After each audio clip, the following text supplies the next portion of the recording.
హరి ఓం శ్రీ గురుభ్యో నమ. శ్రీ మహాగణాధిపతే నమ. ధనుసు రాశి వారికి గురువు వృషభ రాశిలో సంచరించడం వల్ల కలిగే ఫలితాలు. ధనుసు రాశి వారికి గురువు షష్టమ స్థాన సంచారం వల్ల దారాపుత్ర విరోధశ్చ స్వజనే కలహస్తథా చోరాగ్నిరుపభీతిశ్చ షష్టమశ్చే భవేత్ గురువు. 6వ స్థానము రోగము, రుణము, శత్రువులు సంబంధించినటువంటిది 6వ స్థానము. ఇక్కడ ఏమన్నారు? దారాపుత్ర విరోధశ్చ స్వజనే కలహస్తథా చోరాగ్నిరుపభీతిశ్చ అంటే ధనుస్సు రాశి వారు ప్రయాణాల్లో బయటికి వెళ్ళినప్పుడు వారికి సంబంధించినటువంటి వస్తువులు ఎక్కడైనా మరిచిపోయే అవకాశం ఉంటుంది. ఇంట్లో కొద్దిగా అనుకూలంగా లేని వాతావరణం ఉంటుంది. తను అనుకున్న వారే విమర్శించేటువంటి అవకాశం ఉంటుంది. తమ పై వారితోటి, పెద్దవారితోటి, ఎవరితో పని ఉందో వారితోటి ఇబ్బందులు వచ్చే అవకాశం ఉంటుంది.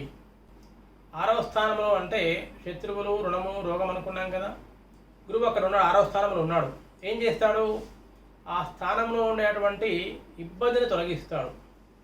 అంటే ధనుస్సు రాశి వారు ఈ సంవత్సరంలో కొత్తగా రుణాలు చేసే అవకాశం ఉంది. ఏదైనా డెవలప్మెంట్ కోసం రుణాలు చేసే అవకాశం ఉంటుంది.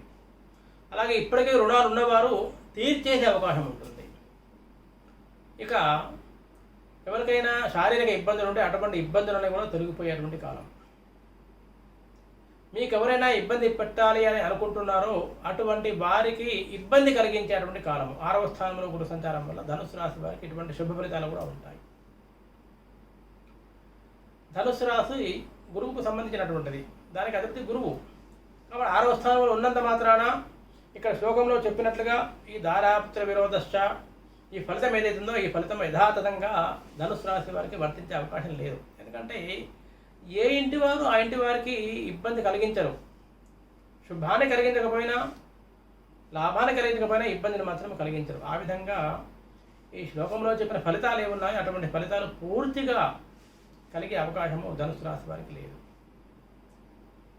కాకుంటే 6వ స్థానంలో సంచారం వల్ల గత సంవత్సరంలో ఉన్నంత బాగా ఉండకపోవచ్చు. అంటే కొద్దిగా కష్టపడాల్సి వస్తుంది, శ్రమించవలసి వస్తుంది. ప్రతి కార్యానికి అధిక శ్రమ అవసరము. అనుకున్నది సకాలానికి జరగదు. అనుకున్న కార్యక్రమాలు నెరవేరవు, వాయిదాలు పడుతూ ఉంటాయి. అలాగే ఒకటి ఎక్స్పెక్ట్ చేస్తే ఇంకొకటి జరుగుతూ ఉంటుంది.